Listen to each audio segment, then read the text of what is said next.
আমি আজকে আপনাদের মাঝে নতুন একটা রেসিপি নিয়ে আসছি। হয়তো কেউ খেয়েছেন বা কেউ খান নাই। দেখেন আমি নিয়ে আসলাম, আপনারা দেখবেন আমি কিভাবে ভিডিওগুলি করে তারপর তৈরি করে খাবেন।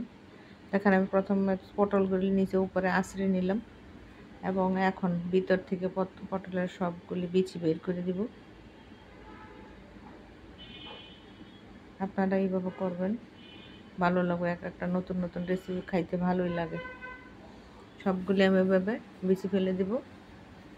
দেখেন আমি ছিদ্র করি নাই অপর পাশে, এক পাশে শুধু খোলা মাথা কাটা। সবগুলি করে নিলাম। এদিকে আমি চিংড়ি মাছ আর ডাউল শিলপাটায় বেটে নেব।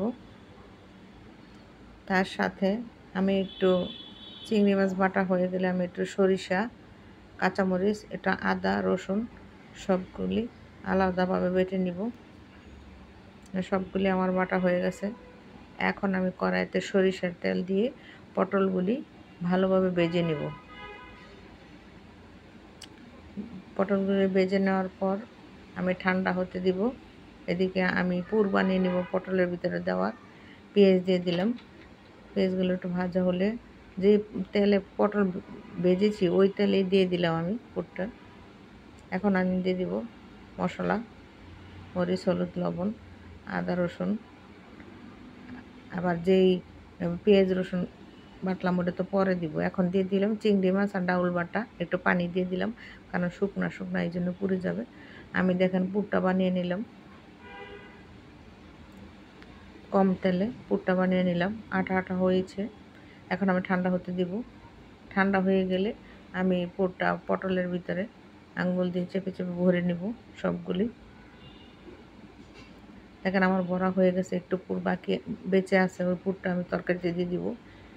এখন আমি দিয়ে দিব যে আদা রসুন পেস্ট করেছিলাম, কাঁচামরিচ বেটেছিলাম পাটায়, শিলপাটায়, ওইটা দিয়ে দিলাম। আর তারপরে দিয়ে দিলাম মশলা, মরিচ, হলুদ, একটু আদা রসুন, লবণ সব কিছু দিয়ে দিলাম। আর বেঁচে থাকা পুরগুলি আমি দিয়ে দিলাম, দিয়ে একটু পানি দিয়ে দিব।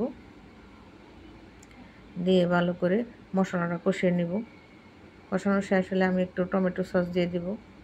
টমেটো সস দেওয়া হইলে কিছুক্ষণ নেড়ে চেড়ে আমি পটলের ভিতরে যে পুরটা দেওয়া এই পটলগুলি ভালোভাবে কষিয়ে নিব। দেখেন সিদ্ধ হয়ে গেলে আমি পটলটা দেখব কেমন হয়েছে, সুন্দর কালার হয়েছে। এখন আমি দিয়ে দেবো কাঁচামরিচ আর ধনিয়া পাতা।